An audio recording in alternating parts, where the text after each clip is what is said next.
Welcome back to BFH Highlights, where we bring you the most valuable takeaways from an episode of the Business is Fucking Hard podcast. I'm your host, Trevor Coote, and today's highlights are from our episode with Emma May, founder of SophieGrace, a clothing brand dedicated to simplifying workwear for professional women. Emma's journey is a true testament to the entrepreneurial spirit. She's someone who constantly identifies gaps and opportunities and turns them into successful ventures. From a career in law to founding a real estate brokerage, Emma has never been afraid to step into uncharted territory. It's that same attitude that led her to launch SophieGrace. In today's episode, we're focused on Emma's path to building SophieGrace, her fashion brand, and how she navigated some of the toughest challenges, including launching just before the pandemic. Let's dive in.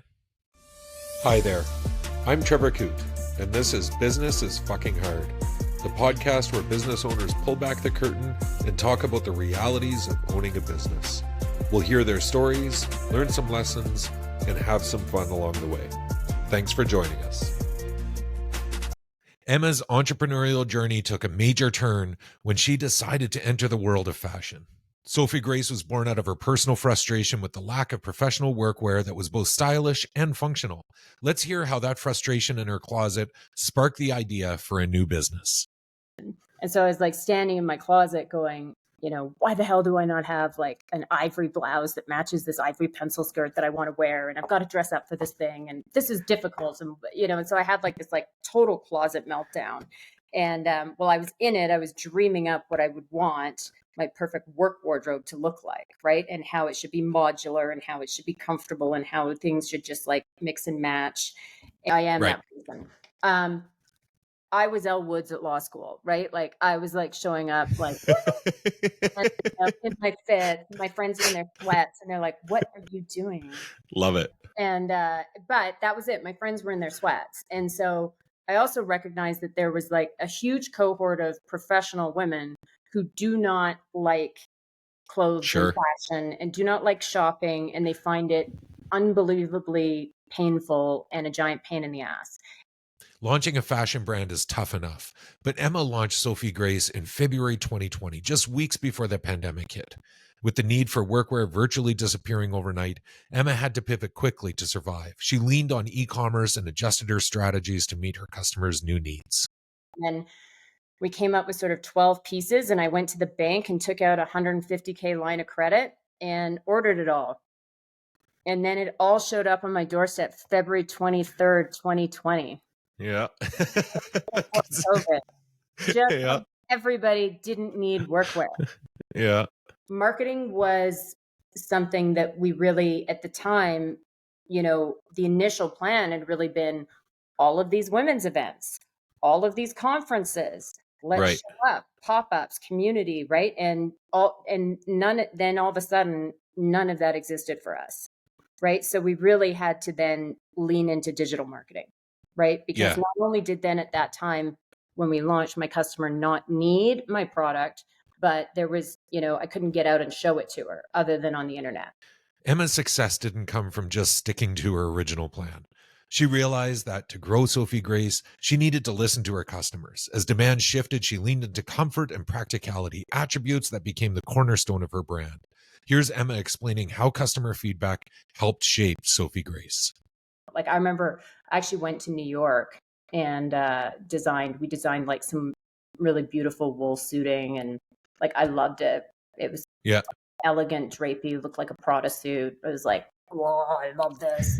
And I remember like Jody Wilson-Raybould walked into my my showroom in Vancouver, and I was like, oh, I've got to show you this suit. It's so good.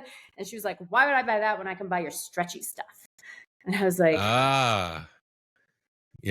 yeah. So, I mean, I had to go through too, this whole sort of process of being like, this isn't about what I want. Yep. This has nothing to do with what I want now.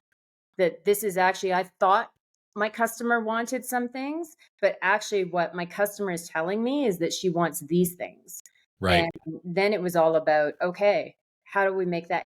As SophieGrace grew, so did the challenges, especially around raising capital and scaling the business. Emma shares valuable insights on the shift in the business landscape, from rapid growth at any cost to a new focus on profitability.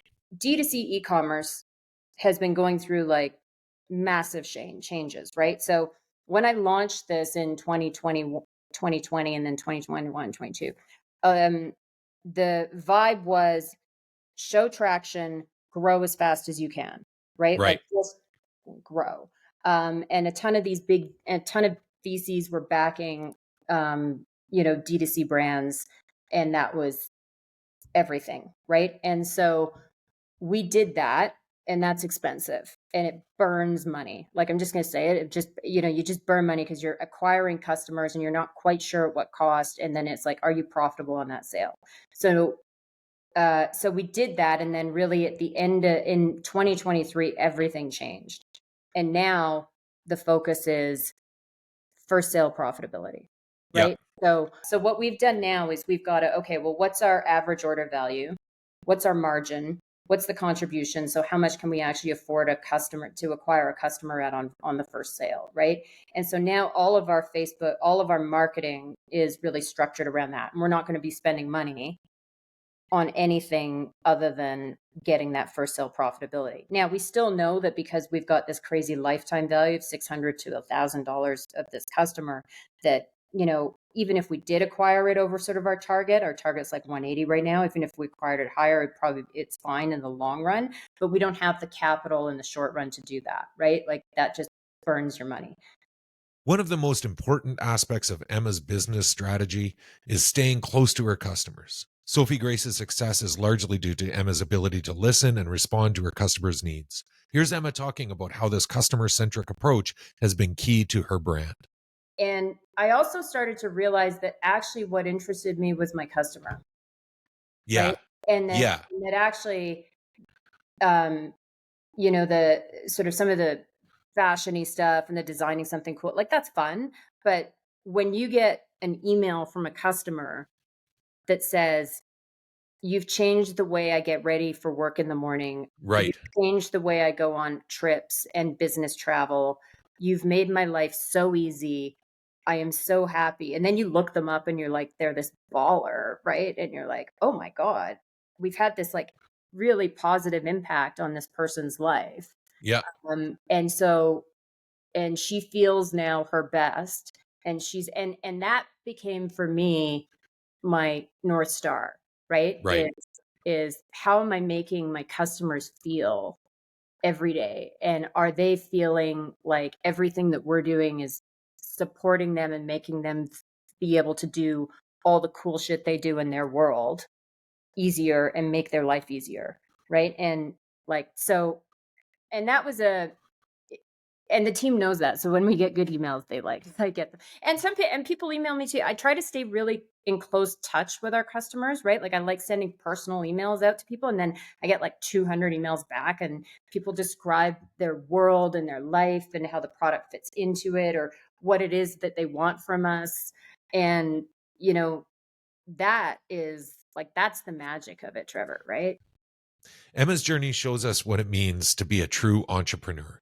She's identified opportunities in every stage of her career, from law to real estate and now in fashion with SophieGrace. Despite launching her brand right before the pandemic, she stayed resilient by listening to her customers and adapting to their needs. Emma has proven that staying close to your audience and focusing on profitability can make all the difference. Thanks for tuning in to BFH Highlights. Be sure to check out the full conversation with Emma May on the Business is Fucking Hard podcast. Until next time.